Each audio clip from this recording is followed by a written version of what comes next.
Primary TET pass ২০২২-২৩ আপনাকেও কি লোকে জিজ্ঞাসা করে যে ইন্টারভিউ দেওয়ার পরেও যদি চাকরি না হয় তখন কি করবে? তো তাহলে এই ভিডিওটা অবশ্যই শেষ পর্যন্ত দেখবেন। দেখুন দেখলে শেষ পর্যন্ত দেখবেন, না হলে দেখার দরকার নেই। কারণ না হলে বুঝতেই পারবেন না যে আমি কি বলতে চাইলাম। তাই দেখলে শেষ পর্যন্ত দেখবেন, না হলে এখানেই বন্ধ করে দিন।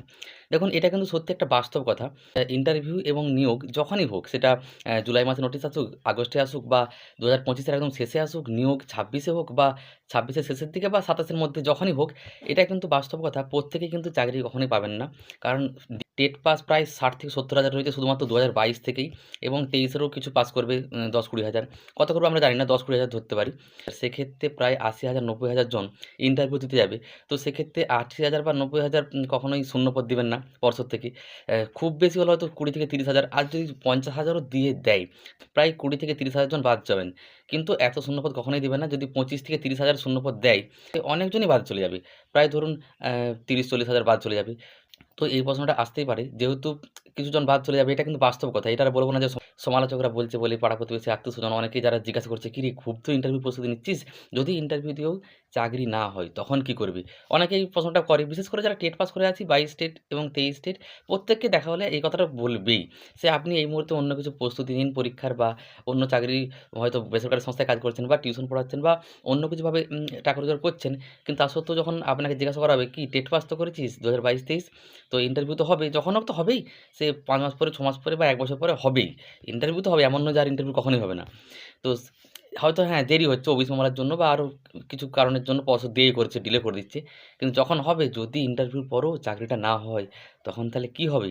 তো দেখুন সবার ১ম যেটা বলব, হ্যাঁ, এটা কিন্তু একদম বাস্তব কথা। কিন্তু তার আগে আমাদেরকে ভাবতে হবে যে ইন্টারভিউটা যদি আমরা ভালো করে প্রস্তুতি নিই এবং ভালো করে দিতে পারি, তাহলে কিন্তু আমরা চাকরিটা পাবো না, এই প্রশ্নটা আসছেই না। হ্যাঁ, প্রত্যেকেই কিন্তু পাবেন না।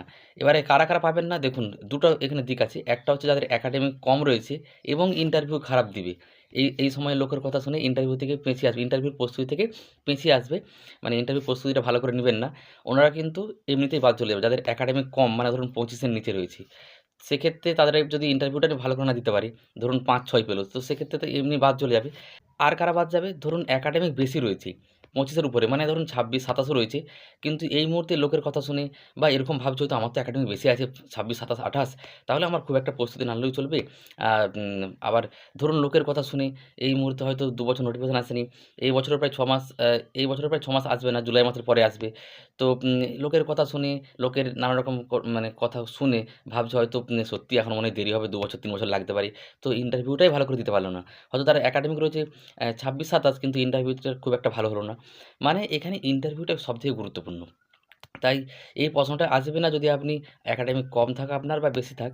যদি আপনি ভালো করে ইন্টারভিউ প্রস্তুতিটা নিতে পারেন, এবং সেক্ষেত্রে আপনি কিন্তু চাকরিটা পেয়ে যাবেন। সেটা ইন্টারভিউ অ্যা জুলাই মাসের পরে আসুক বা আগস্টে আসুক, সেপ্টেম্বরে আসুক, বা নিয়োগ ২৬ এর শেষের দিকে হোক বা ২৭ এই হোক। নিয়োগ কিন্তু হবেই, ইন্টারভিউ হবেই। আমার এই কথাটা শুনে যদি কেউ হাসাহাসি করেন, অন্যরা তো হাসবেই আমি জানি। যারা টেট পাস করেন, ডিএলএড করেননি, তাদের কথা বাদ দিন। ওনারা যেহেতু টেট পাস করেনি, ডিএলএড করেনি, তার মর্মটাই কি বুঝবেন? যে যেটা মানে কি বলবো? যে জিনিসটা করেনি, সে মর্ম কখনোই বুঝতে পারবে না। আপনি যতই তাকে বুঝিয়ে চেষ্টা করেন বোঝানোর, সে হয়তো ঘাড় নাড়বে, হ্যাঁ, হ্যাঁ, হ্যাঁ, এরকম আপনার সাথে সায় দিবে, কিন্তু সে কখনোই বুঝতে পারবে না। সে যদি নিজে ডিএলএড করত, তারপর টেট পাস করত, তাহলেই সে বুঝতে পারত টেট পাসের গুরুত্বটা, এবং টেট পরীক্ষা কতটা কঠিন। বাইরে থেকে অনেক কিছু বলা যায়। যেমন যারা ক্রিকেট খেলে, বাইরে থেকে অনেক লোক অনেক কিছু বলে যে, "এই শটটা মারতে পারতো, ওইটা করতে পারতো, এরকম করে বল করলে ভালো হতো, এরকম করে শট মারলে ভালো হতো। তাহলে হয়তো ম্যাচটা জিতে যেত।" কিন্তু তাকে মাঠে নামিয়ে দিলে সে হয়তো মানে ১ বলে আউট হয়ে যাবে। এরকম একটা ব্যাপার আরকি। ঠিক সেরকমই যারা টেট পাস করেনি, সমালোচক হতে পারে, পাড়া-প্রতিবেশী, আত্মীয়স্বজন, আপনার খুব কাছের মানুষ হতে পারে। যদি না টেট পাস করে থাকে, ডিএলএড না করে থাকে সে, তাহলে তার মর্মটা কখনোই বুঝতে পারবে না। ঠিক আছে? তাই ওদের কথায় কান দিবেন না। আর যেটা কথা, মেন কথা, যদি না হয়, যারা পাবেন না, ধরুন ৫০,০০০, ৬০,০০০ পরীক্ষা দিতে যাচ্ছে, বা ৮০,০০০, ৯০,০০০ এরকম জন ইন্টারভিউ দিতে গেল। সেক্ষেত্রে ২০-৩০,০০০ শূন্যপদ দিয়েছে। যদি, ঠিক আছে? আমি ওই জন্য লিখেছি, এটা কিন্তু বাস্তব। হ্যাঁ, প্রত্যেকে কিন্তু পাবেন না। তো যদি না হয় ইন্টারভিউ দেওয়ার পরও, সেক্ষেত্রে তাহলে কি হবে? কি হবে? কিছুই হবে না। কি এমন হয়ে যাবে? যদি একটা পরীক্ষায় ইন্টারভিউতে ফেল করলেন, কি এমন ক্ষতি হয়ে যাবে আপনার? আপনি তো এই মুহূর্তে, আমার নিশ্চিত একদম আমি ধরে নিতে পারি, প্রত্যেকেই অন্য কিছু সংস্থায় কাজ করছেন বা অন্য কিছুভাবে টাকা রোজগার করার চেষ্টা করছেন। বা অন্য পরীক্ষার প্রস্তুতি নিচ্ছেন, নিবেন, কেন নিবেন না?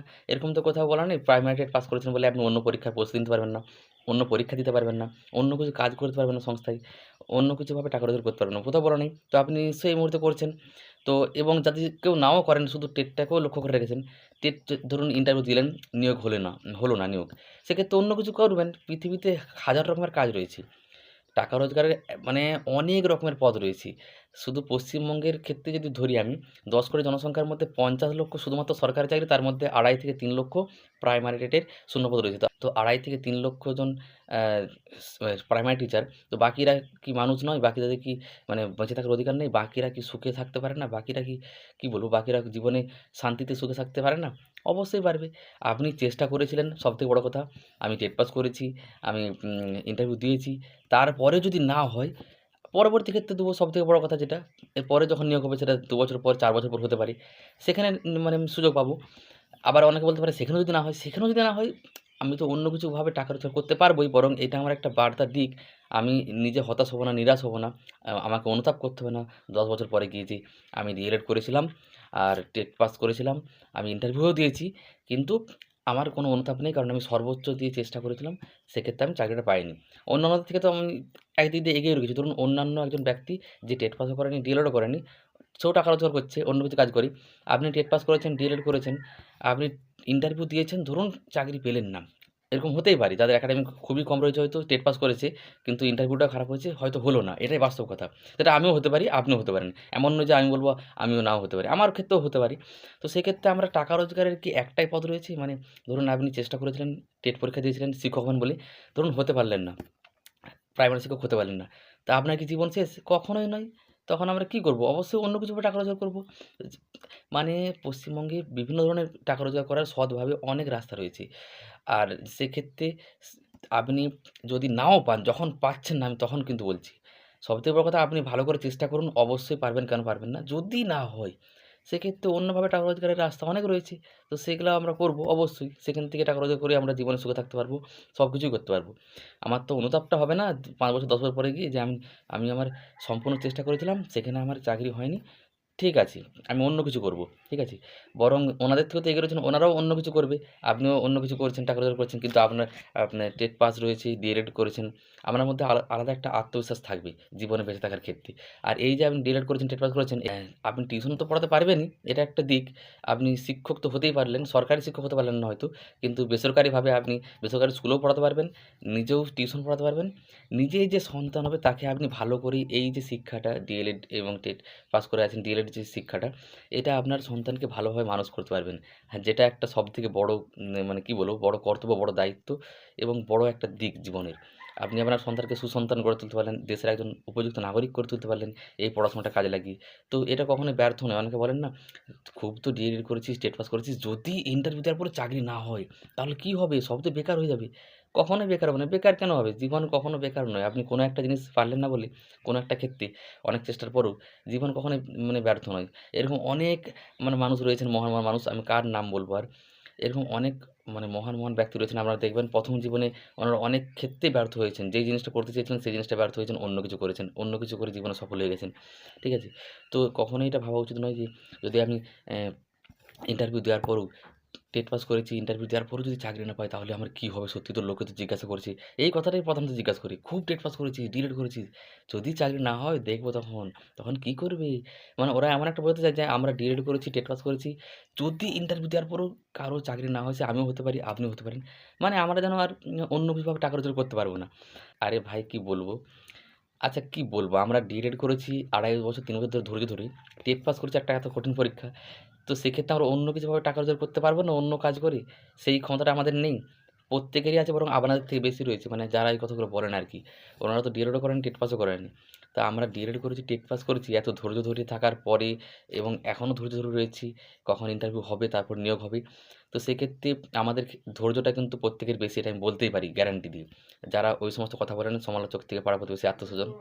সর্বশেষে এটাই বলি, যারা ডিএলএড করেছেন, টেট পাস করে আছেন ২০২২-২৩ টেট পাস যারা রয়েছেন, একদম এইটা নিয়ে কখনো চিন্তা করার কোনো কারণ নেই। যদি আপনার একাডেমিক কমও থাকে বা বেশি থাকুক, যাই থাক, ইন্টারভিউ ভালো করে প্রস্তুতি নিন। ইন্টারভিউর পরে কী হবে না হবে সেটা কেউ জানি না আমরা। আমরা শুধু একটা জিনিস করতে পারি, ভালো করে ইন্টারভিউ প্রস্তুতি নিতে পারি এবং ইন্টারভিউ প্রস্তুতি নেওয়ার পর আমরা আমাদের 100% ইন্টারভিউতে দিয়ে আসবো। তারপর কি হবে, চাকরি পাবো কি পাবো না, সেটা ১ বছর পরে হোক, ২ বছর পরে হোক, যখনই হোক, ওই সমস্ত লোকেদের কথায় কান দেবেন না। ওনারা আপনাকে এখন ভয় দেখানোর চেষ্টা করবে, পিছিয়ে আনার চেষ্টা করবে। কারণ ওনারা নিজেরা কেউ ডিএলএড করেনি, টেট পাস করেনি। ডিএলএড করা এবং টেট পাস করা আপনি দেখবেন কেউ আপনাকে এই কথাটা বলতে যাবে না যে, "যদি টেট পাস করেছিস তো? যদি ইন্টারভিউ দেওয়ার পরেও চাকরি না হয়?" কেউ জিজ্ঞাসা করবে না। ওনারা সবাই আপনাকে আত্মবিশ্বাস দিবে এবং ভালো করে প্রস্তুতি নিতে বলবে, ইন্টারভিউটা ভালো করে দিতে বলবে। কারণ আপনি তো অন্য কিছু করতেই পারছেন না এই মুহূর্তে। অন্য পরীক্ষার প্রস্তুতি নিতে পারছেন, অন্য কিছু কাজ সংস্থায়, বেসরকারি সংস্থায়, ব্যবসা থেকে শুরু করে বা চাকরি যদি নাও পান তারপরেও করতে পারবেন যারা এখনও করছেন না। শুরু করে দিন বলব, যারা এখনও শুরু করেননি অন্য পরীক্ষার প্রস্তুতি বা অন্য কিছু কাজ টাকা রোজগার করার জন্য করুন। টাকা প্রত্যেকটা ক্ষেত্রেই প্রয়োজন দেখুন। জন্ম থেকে মৃত্যু পর্যন্ত প্রত্যেকটা ক্ষেত্রে টাকার প্রয়োজন। তো শুধু প্রাইমারি টেটের প্রতি কেউ লক্ষ্য রাখবেন না। যারা রেখেছেন শুধুমাত্র, ঠিক আছে? তো এটাই বলার, কখনোই হতাশ হবেন না, নিরাশ হবেন না। লোকের কথায়, ওই সমস্ত লোকেদের কথায় কান দিবেন না। আপনি আপনার প্রস্তুতি নিন। আপনার 100% দিন। আপনার আপনার কাছে রয়েছে, আপনার নিয়ন্ত্রণে রয়েছে আপনার প্রস্তুতি নেওয়া এবং ইন্টারভিউটা দেওয়া। তারপর কি হবে, আপনি যদি ভালো ইন্টারভিউ দেন, ভালো প্রস্তুতি নেন, অবশ্যই হবে, কেন হবে না? আর যদি না হয়, কোনো টেনশন নেই, কোনো চিন্তা নেই তাতেও। আপনি বরং অনুতাপ করতে পারবেন না। পরবর্তী ক্ষেত্রে নিয়োগে অংশগ্রহণ করবেন। ৪০ বছর পর্যন্ত দেয়া যায় কি বলব, জেনারেলদের ক্ষেত্রে। আর এসসি/এসটিদের ক্ষেত্রে ৪৫ বছর। এবার অনেকে বলবেন, আমি অত বছর চাকরি করলে তাহলে কী লাভ হলো? কী লাভ হলো মানে আবার কি? আপনার তো শিক্ষক হওয়ার লক্ষ্য। আপনার কি তাড়াতাড়ি চাকরি পাওয়া যদি লক্ষ্য হয় তাহলে অন্য কিছুই করুন। আর যদি শিক্ষক হওয়াটাই প্রধান লক্ষ্য, সেক্ষেত্রে আপনাকে অপেক্ষা করতে হবে। হয়তো এই ৩০ বছরের মধ্যে পেলেন না, ৩২ এ পেলেন, ৩৫ এ পেলেন, এরকম অনেক উদাহরণ আছে। ওনারা অন্য কিছু কাজ করেছিল, অন্য কিছু সংস্থায়, বেসরকারি সংস্থায় ব্যবসা করছিল। করতে, করতে টেট পাস করা ছিল। কেউ ৩২ এ চাকরি পেয়েছে, কেউ ৩৫ এ পেয়েছে। ঠিক আছে? এরকম অনেক চাকরি পেয়েছে। এমন নয় প্রত্যেকেই ২৫ বছরে, ২৬ বছরে, ২৭ বছরে চাকরি পেয়ে গেছে। যাদের খুব একাডেমিক ভালো ছিল এবং বিশাল ইন্টারভিউ ভালো দিতে পেরেছে, তারাই ২৫, ২৬, ২৭ এ চাকরি পেয়েছে। ঠিক আছে? তারপরে আবার এখন তো দীর্ঘমেয়াদী প্রক্রিয়া, এই সমস্ত নানা রকম কেস, ওবিসি মামলা, এই সমস্ত কিছু দেখিয়ে ডিলে করে দিচ্ছে। তো সেক্ষেত্রে আপনি যদি শিক্ষক হওয়াটাই লক্ষ্য থাকে, আমি ধরে নিচ্ছি, যদি আপনি ৩৮ বছরও চাকরি পান, তার আগে তো অন্য কিছু কাজ করবেন, অন্য কিছু করে অবশ্যই টাকা রোজগার করবেন। ৩৮ বছর চাকরি পেলে কি আপনি চাকরিটা নিবেন না? বলবেন যে, "আমি তো ৩৮ বছর হয়ে গেছে, আমি চাকরিটা করব না।" ৩৮ বছর চাকরি পেলেও আপনি বাকি জীবনটা তো আপনি শিক্ষকতা হিসেবে কাটাবেন, শিক্ষক হিসাবেই। আপনার আপনার যে স্বপ্ন ছিল শিক্ষক হওয়ার, সেটাও তো হলেন। অনেকে আমি দেখেছি ৩৮ বছর চাকরি পেয়েছে, ৪০ এও চাকরি পেতে দেখেছি। এসসি/এসটিদের ৪২ এও চাকরি পেতে দেখেছি। তার মানে কি সে চাকরিটা তখন করবে না যে, "আমি ৪২ বছর হয়ে গেছে, আমি আর চাকরি করব না। আমার আর লাভ নেই চাকরি করে।" কি হবে? এরকম কি বলবেন? ৪২ থেকে বাকি ৬০ বছর পর্যন্ত ১৮ বছর তো চাকরি করবেন। বাকি জীবনটা তো চাকরি করবেন, শিক্ষক হবেন। এই হচ্ছে ব্যাপার।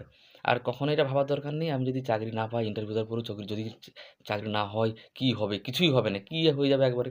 পশ্চিমবঙ্গে 60% মানুষ কৃষিজীবী। আপনারা জানেন? ভূগোল পড়েছেন, প্রত্যেকে জানেন হয়তো। 60% মানুষ শুধুমাত্র চাষবাস করে বেঁচে থাকি।